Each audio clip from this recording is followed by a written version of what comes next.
A very warm welcome to you. Thank you very much for joining us on platform.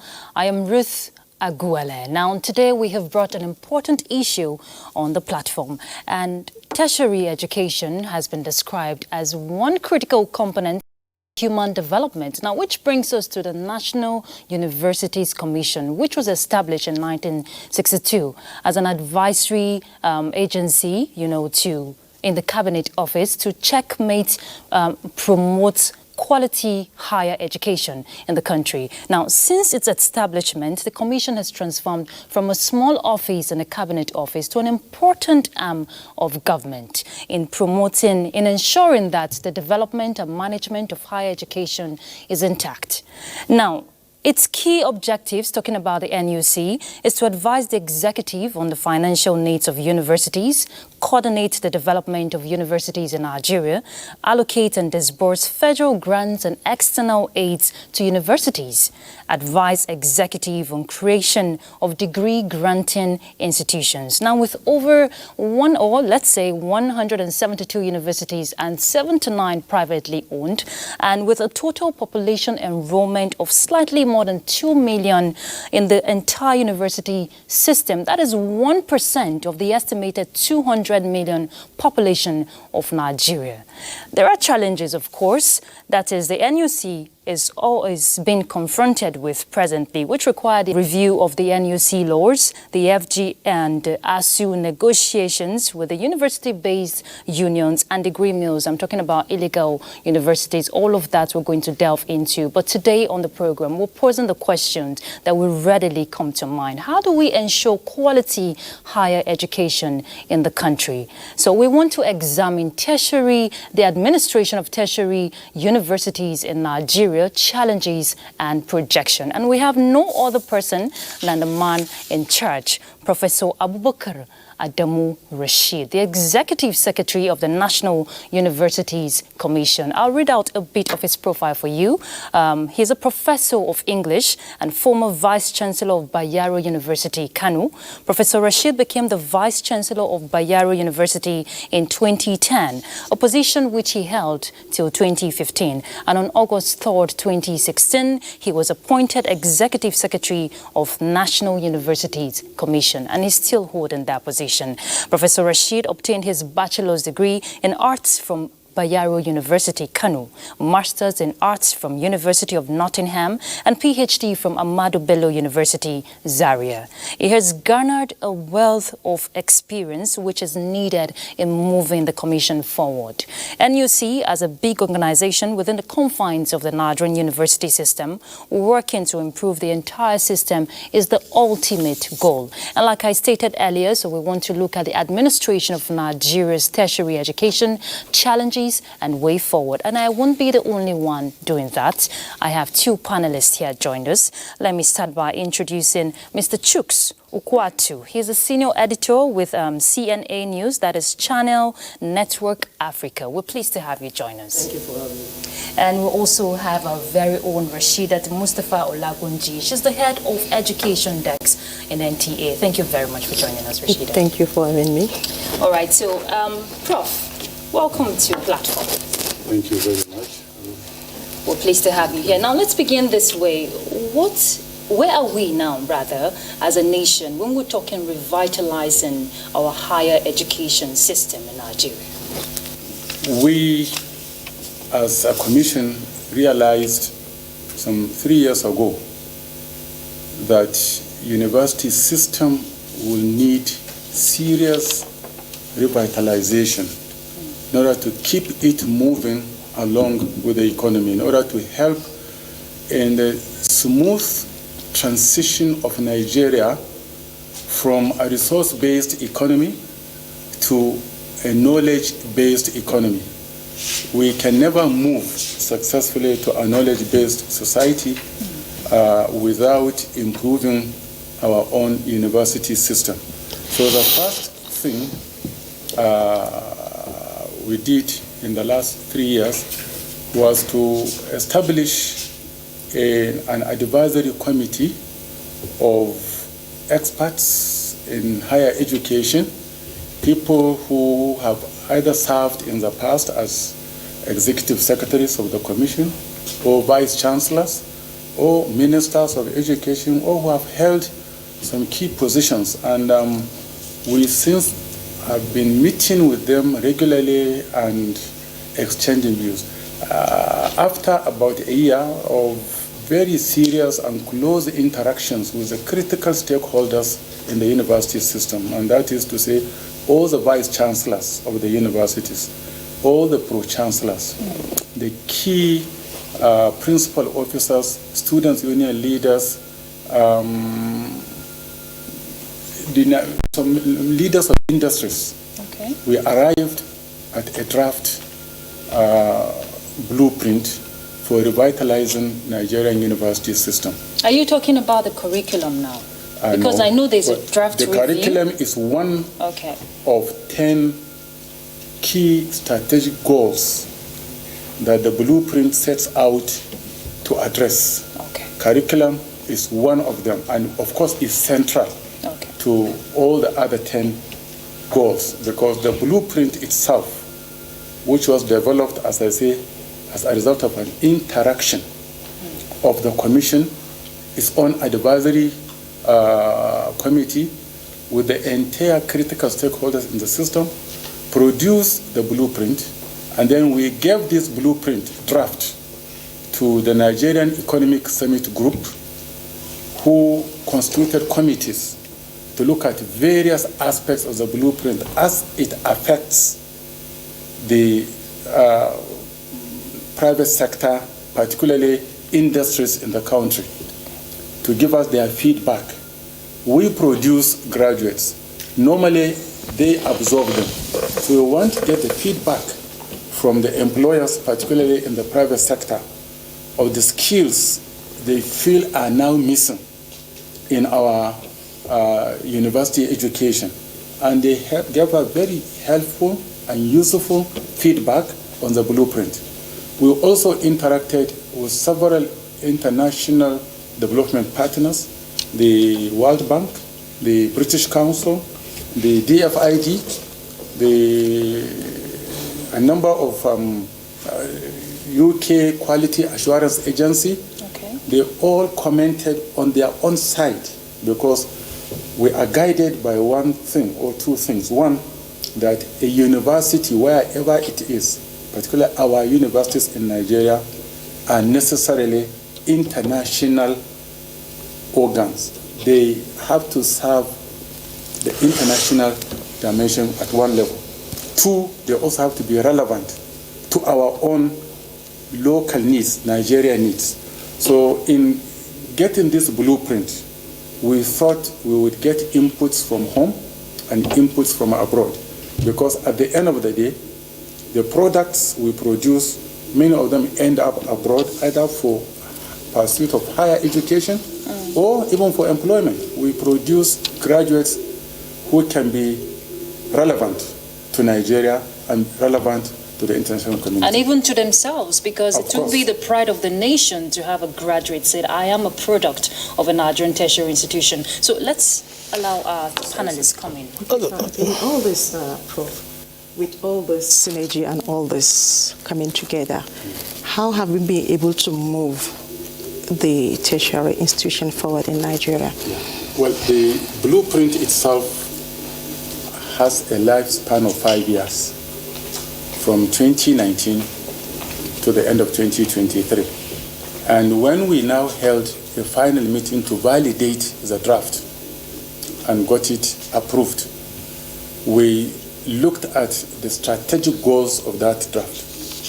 One of the goals is to re-engineer the curriculum, because we now realize that in many of the universities, the curriculum has remained the same for the last 30 years, in spite of all the changes going on in the world. And we are very much aware that in some disciplines, like mass communication or IT, if you don't review curriculum in 3 years or 5 years, you'll be feeding students with a very cold diet. It will not go. So we looked at the curriculum as one of the key goals we want to achieve, and we set out the middle of 2019 to the middle of 2020 to complete a total re-engineering, total review, as well as develop new curricula for new programs in the country. But we have now gone through about 2 different stages. We have sent copies of the existing curricula to all the university senates, and we have requested them to study them and send back, because they have been teaching these. Let us get their own inputs towards improving or rewriting the set of curricula. We have also sent the same to our other critical stakeholders. To the industries, we have selected, the Economic Summit Group have selected some companies and so on, and got their input, say, in engineering, in chemical engineering, in industrial chemistry, in any other inputs.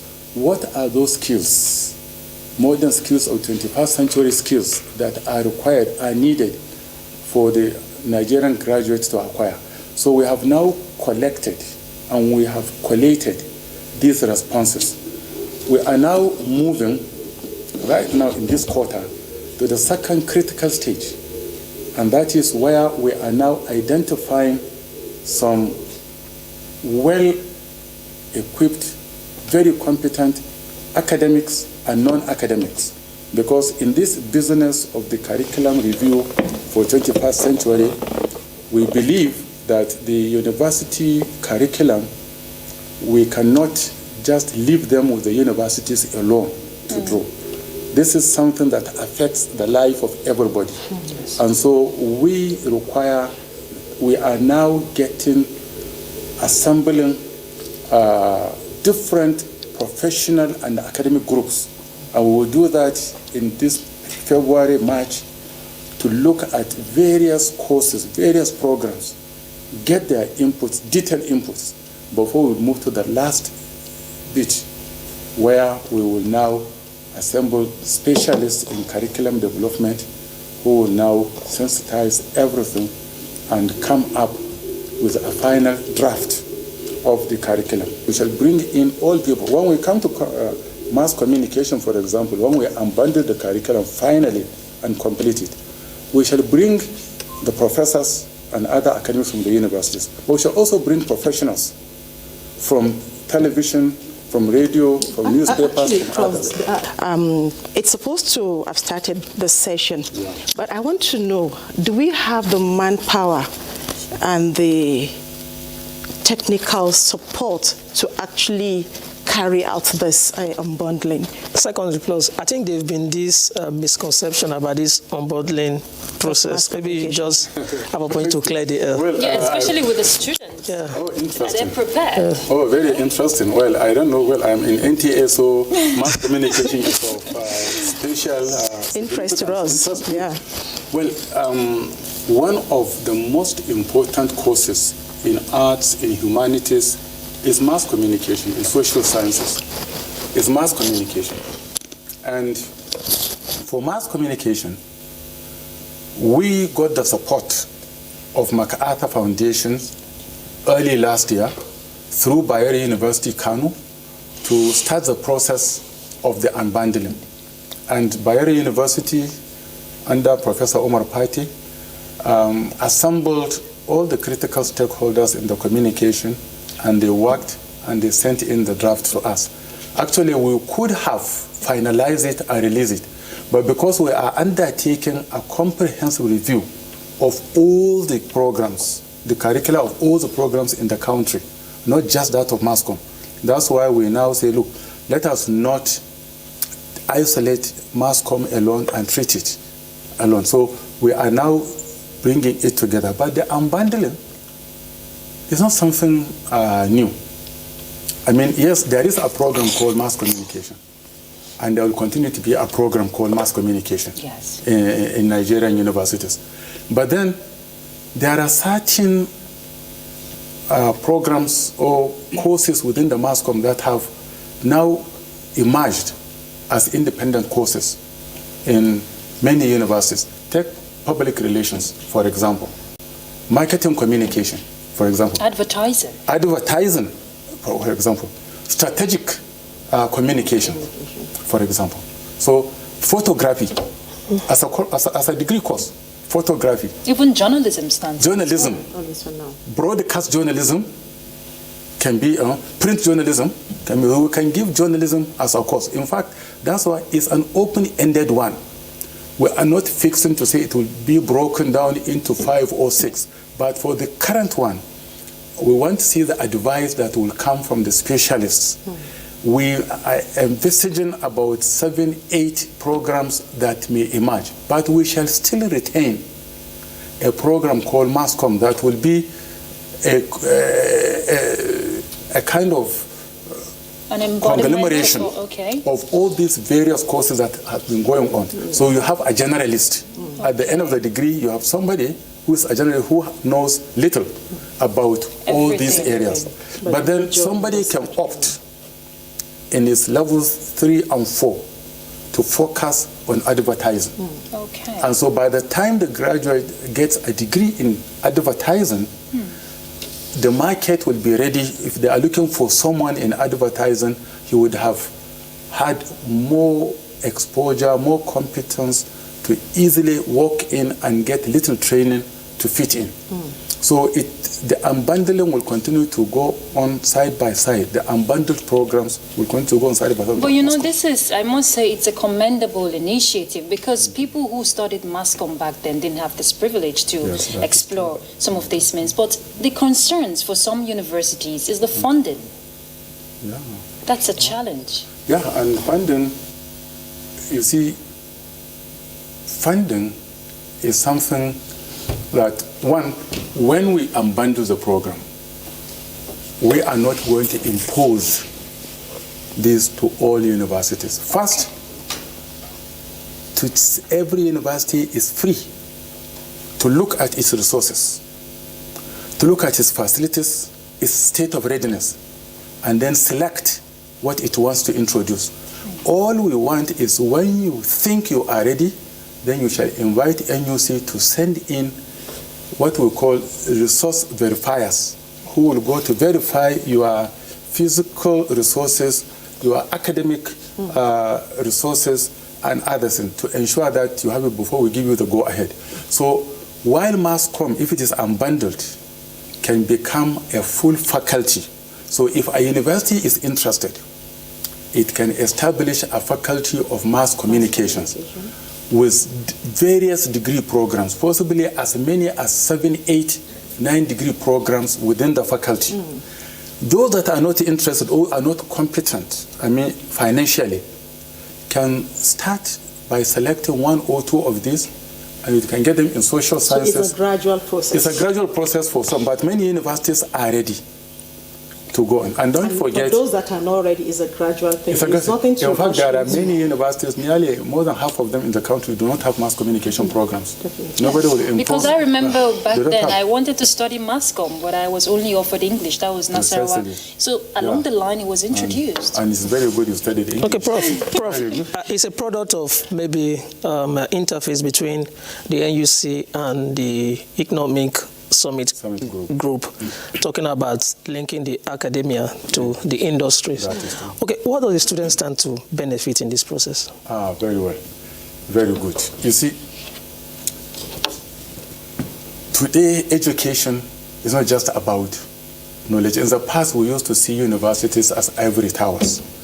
The academics will just think, some people say knowledge for knowledge's sake. Today, we are more or less teaching skills, imparting skills to students in order to cope with the challenges of the 21st century. Students will be the main beneficiaries of this. You know, there is a program going on for years called SIWES, Students Industrial Work Experience, which is supposed to expose students to the experience of the workplace while they are within the classroom experience. So, because we now see that the two worlds are becoming wider. The world of the classroom, which is more or less becoming more theoretical, and the world of the workplace, which is more practical. So the relationship between the NUC and by extension, the Nigerian university system and the National Economic Summit Group will seek to, among other things, create more rooms in the industries. When we say industries, we make mistakes here in Nigeria. We think the industry means either Dangote industry or anything. No, we have several industries. I was telling some vice chancellors, people studying automotive engineering or mechanical engineering, I mean, you can get some of good mechanics, yeah, and attach some of your students for 3 months, for 2 months to study, to work and see how these people, well, they will get experience. Yes. In the construction industry, you don't need to go to Julius Berger alone or others. There are several small companies putting up structures all over. If universities identify, this is what we are now working with the National Economic Summit Group, trying to agree, so that not only the students, even their lecturers, because we think that it will not augur well for the system if a lecturer, say of chemical or petroleum engineering, spends 30 years in the classroom without practical, without ever going to the rig, going to work and see drilling of the oil and so on. So we feel that sabbaticals for academic staff should be slightly reinvented. And talking about this academic staff, talking about the lecturers, recently the commission disclosed that there were about 100 fake professors discovered. Yeah. Now, if we have to bring out products, talking about these students now, who will be,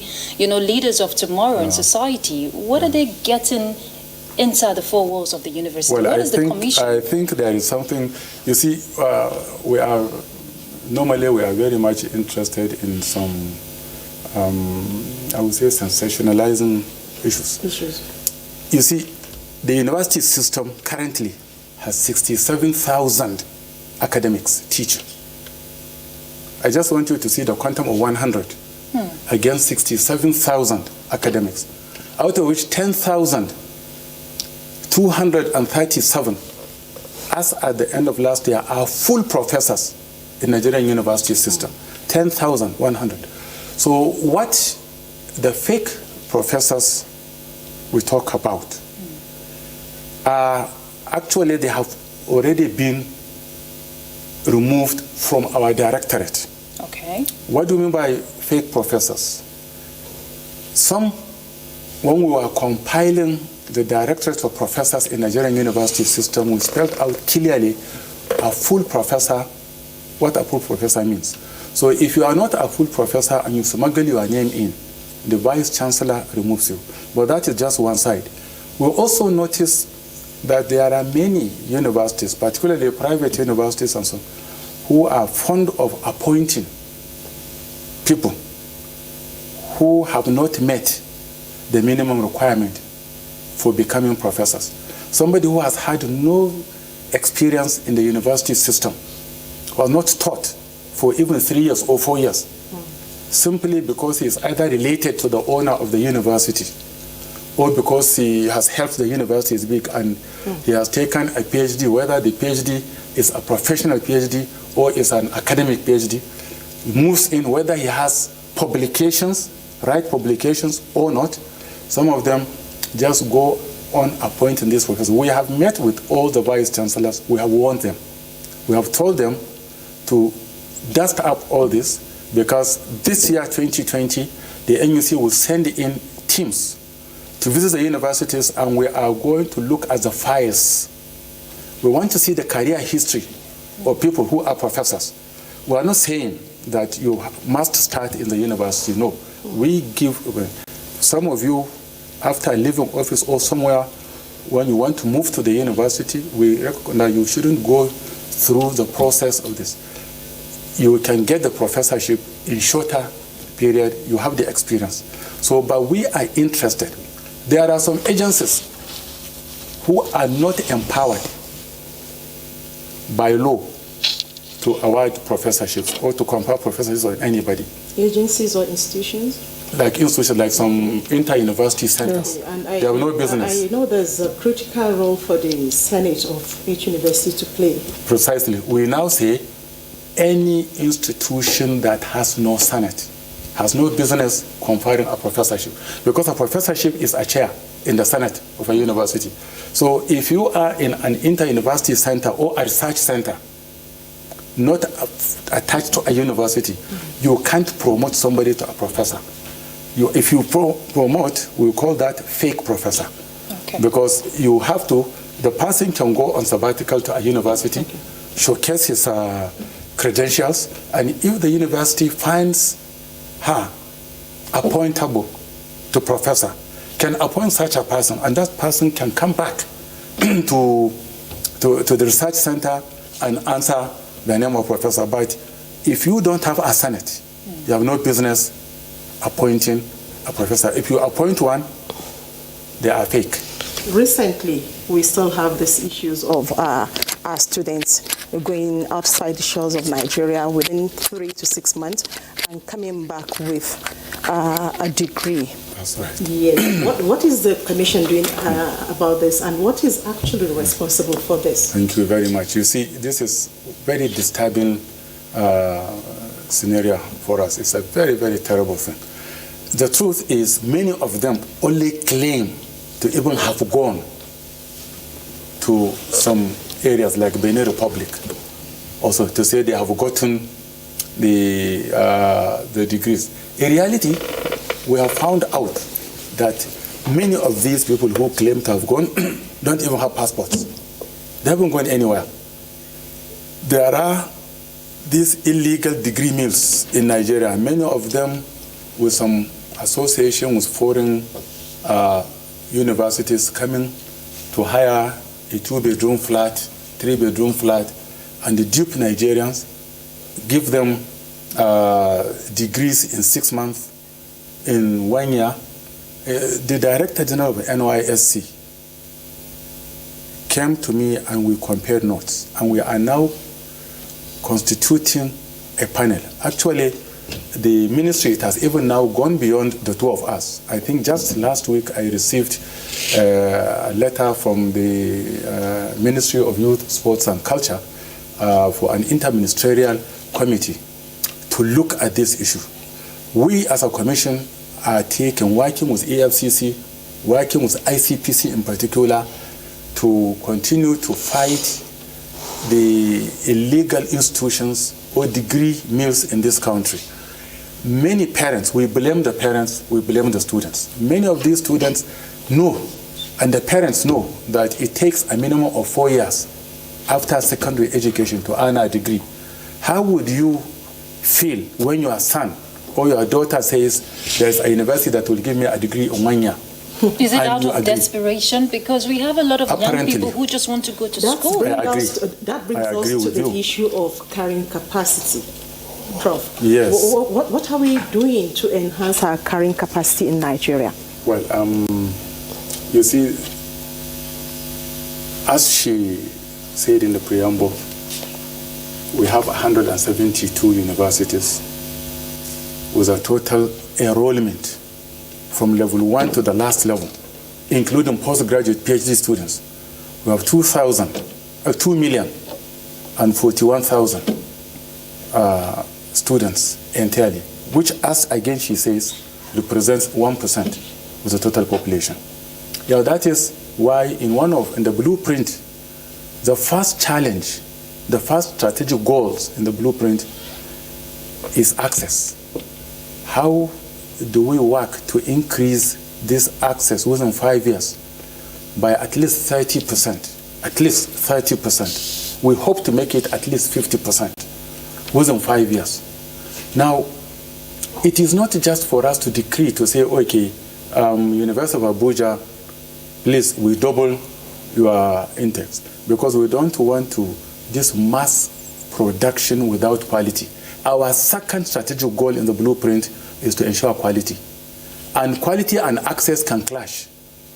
If you don't control the access carefully, you will end up returning to the era in the past where we were joking that some classrooms, there are some lectures, they say lectures by rumors, where a class of 1,000 students will be sent to a room capable of taking only 150. Majority of the students will be outside the classroom. And will only be asking when there is a laughter in the class, what did the teacher say? And before they transmit it, it will be something else. So in reality, the issue of access is a very serious one. But we also feel the higher education climate, the ecosystem itself, needs to be re-examined. It's not necessary for everybody to earn a university degree. In a country like Finland, which has the best university education system in the country. In the world? In the world, I mean in the whole world. Up to 44% also of their secondary school students end up in craft schools also, to learn skills. They don't go to universities. China, that has the largest number of students because they are the largest country. We are busy from last year through this year changing the status of or converting about 600 of their universities into polytechnics. Now, what I'm saying is, we have our tertiary university, our tertiary system in this country has universities, has polytechnics, has colleges of education, and monotechnics, and other enterprise institutions. There is a craze. Almost everybody wants to go to university. Now, if all the 1.8 million, nearly 2 million students who write JAM in a year want to end up in the university right now, it will be difficult because the space is not there. We have the carrying capacity currently of about 500,000. We have about 500,000 in the entire list. And the entire 79 private universities in the country have a carrying capacity of only about 6%. That's a deficit. I mean, not the carrying capacity, the enrollment. Enrollment. They have the carrying capacity of about 20% of the university system. But the enrollment is only 6%, partly because parents may not be able to afford the fees. Yes, it's affordability. Otherwise, more and more can go to private universities. The public universities, the federal ones are the ones having nearly 50% of the total, around 60%, 61% of the total populations are in the federal universities. Few months ago, last year, this government established a Federal University of Medical Sciences in Otukpo, and a lot is going on now. We are waiting for the approval of the appointment of the principal officers and the council for the university to properly take off. Another university was established by the federal government just a few months ago, a Federal University of Agriculture in Zuru, in Kebbi State. One of the states is trying to key into that having that medical school. It is the medical university. The federal government has established a university in the Benue State. It's a full university of medical sciences. It is the university number 4, I think, in medical sciences. We have the Ondo State University of Medical Science as the first one. We have the PAMO, a private university in Port Harcourt, PAMO University of Medical Science, and we have the Eco University of Health Sciences in Lagos. Now they have acquired the Eco Hospital in Lagos. So the federal government has established another medical university in Otukpo in Benue State. But the commission is now working on a proposal, and we are going to constitute a committee very soon to look at some of our key hospitals, like the National Hospital Abuja, and see how we can recommend the establishment of academic wing so that the hospital can turn into a teaching hospital, and we can have. Okay, so still on for University of Abuja. Yes. So when you have several medical centers, if they have the staff, they have the necessary departments, we feel the best way to address the shortage of lecturers, teachers and students in medicine is to use the teaching hospitals and build academic wings attached to them. If they satisfy the requirements, we are going to address this. Because if you know how many students, I think in medicine, less than 5% of students who apply to read medicine get admission in Nigeria. Okay, Prof, talking about establishment of more institutions, there's this recent concern raised by TED Fund, as a concerned state government that just establishing institutions, probably because of the funds they get from allocations from TED Fund. During establishment, there's nothing like enough funds for you to put up infrastructure. Does NUC have any form of regulation as regards this? Yes, thank you very much. You see, TED Fund and NUC has always been represented in TED Fund on the board as a member. TED Fund has noticed in one of its meetings last year that many state governments establish universities from the perspective of TED Fund purely because TED Fund is available. They hardly bring in money for physical development. So TED Fund has now decided to say, look, tell us, if you want to establish 20, establish 20, but we're only going to fund one. So that's the thing. But for NUC, you see, sometimes this is the serious challenge we find ourselves in. At one side, everybody wants us to address the issue of access. Only 1% of our population is in university. Please let us have more students in. How do we have more students in? Some stakeholders feel that it is not in increasing the number of universities, it's in expanding the capacities of the existing universities.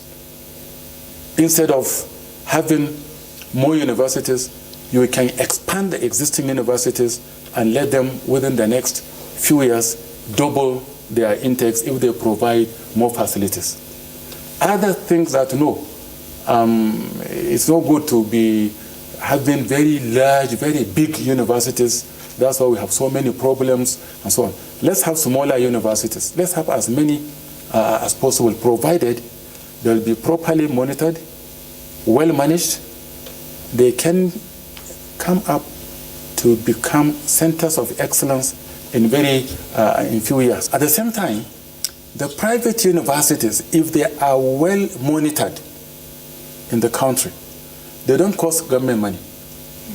It is people, organizations, churches, mosques, or individuals who want to pay back to the society, who think that, okay, I want to establish a university. Ours is to say, look, we have 14-step stages. If you can satisfy these 14 steps, and we will send recommendations to Federal Executive Council to register this university. Then it is our duty to ensure that quality is ensured and assured at all times through accreditation processes, resource verification, some visits, unannounced visits. We just constituted, just last year, NUC constituted 72 teams to go to universities in this country and look at the students' facilities, their hostels, their toilets, their sporting facilities.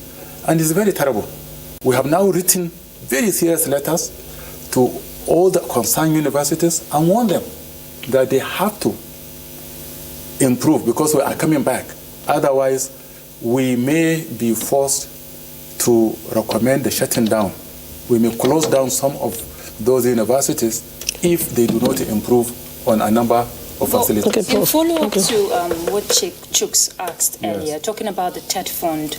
That's right. Yes. Now, if we're also, yes, it's a good initiative the NUC is doing, putting these universities in check in terms of their facilities. But another aspect they're lagging behind is in the area of research. That's right. Which will help to promote invention and innovations. That is really lacking. There's no funding for research. Now, if these universities solely rely on TED Fund, you are right.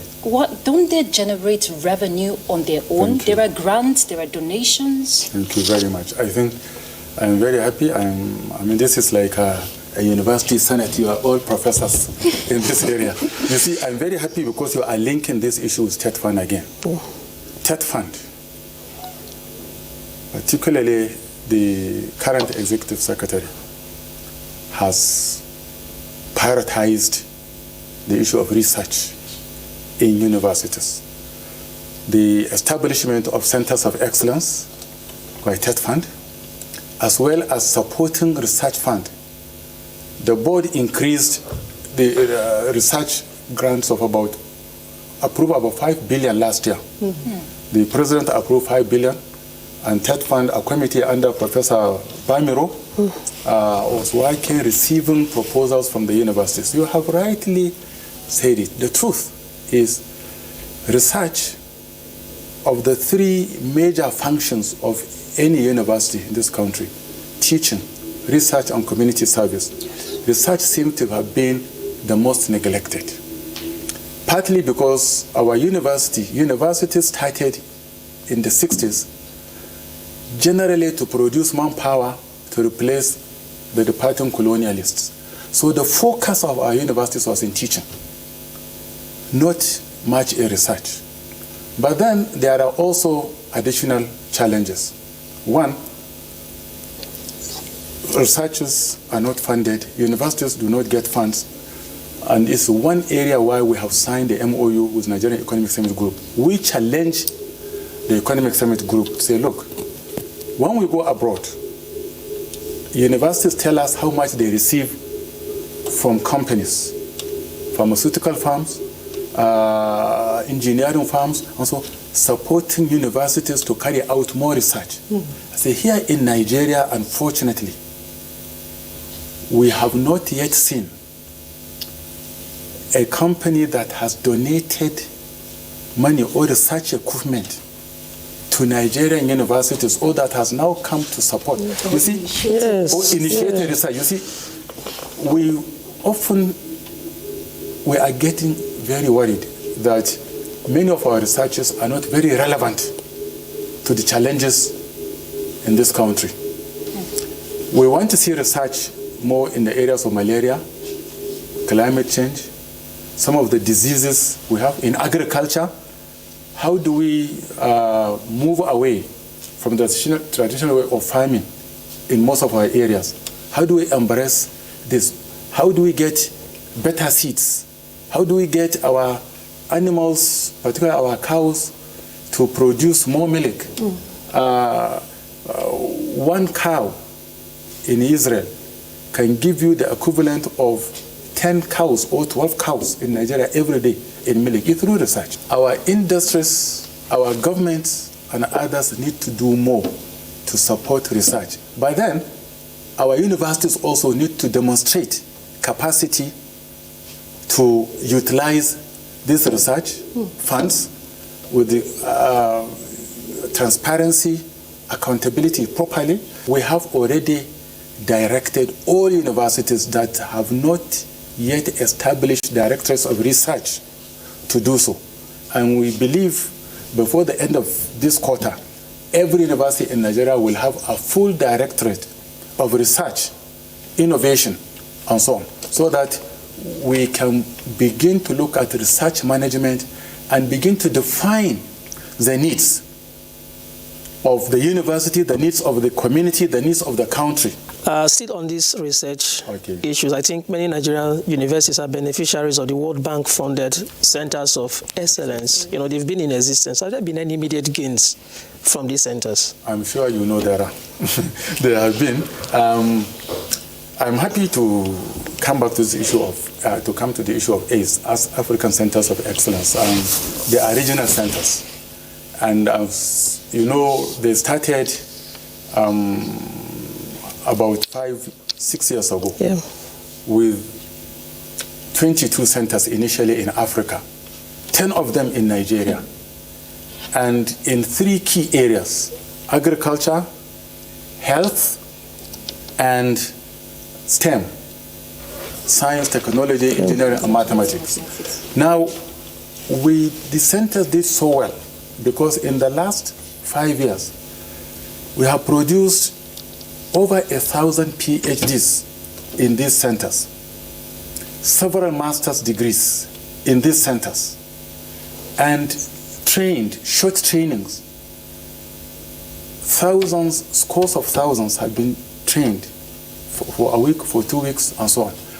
We did so well that the World Bank, the second round, conducted another exercise, and we succeeded in getting 7 more centers of excellence to add to the 10. So we now have 17 active centers of excellence. We have added the area of pedagogy now. There is a center in engineering pedagogy, a center in IT pedagogy, and so on, in addition to the others. And then finally, there is the last set of centers of excellence coming in on procurement, sustainable procurement, environment, and social standards. And 6 centers have been selected on competitive basis, but 1 from each geopolitical zone in the country. And they are going to benefit from an 80 million World Bank loan that will now be disbursed. Of course, NUC will continue to be the secretariat, but the centers will each earn about $11 million each. I know Rashidat has a final question, but briefly, Prof, you have to talk about it, okay? Administration of tertiary institution in Nigeria involves accreditation and monitoring. How is the Commission ensuring that we have all this in place and we do the right thing? Well, should I add my final question so you round it off together? Also, the increase of tuition fees in universities, what is NUC going to do to address that this year and subsequently? And also FG and ASU, synergy. Thank you very much. So just round it off for us. Well, let me start with from the middle. The increase in tuition fees. First, just to correct an impression, the private universities charge tuition fees because they are private. And we only advise them, the market is regulating them. If you overprice yourself, you will have no student. State universities, some do charge fees because the state governments do not fund them properly, some. But all federal universities, all the 45 federal universities in Nigeria do not charge tuition fees for undergraduate studies. They don't charge tuition fees. They do charge what they call registration acceptance fees. But the acceptance, we have received a communication from the Senate and from the National Assembly. And we have communicated to all universities in the country to stop charging acceptance fee henceforth. There is no question of acceptance fee again. We have now written last week, and we are going to monitor this. There should be no acceptance fee. Whether it is 5,000 or 50,000, nobody should charge acceptance fee again. But of course, we also notice one thing. The universities are underfunded. We should be very careful not to kill the universities in trying to now say this. We are complying on this, but we also want the general public in this country, especially those who matter, to know that compared with our contemporaries outside, if you want Nigerian universities to compete favorably with universities in other countries, even in Egypt or South Africa or Kenya, then we need to do more to get it. The other questions, very briefly. I'm talking about ASU, FG, Synergy, and OGR. The Minister of Education chaired a meeting between ASU and the ministry on the renegotiation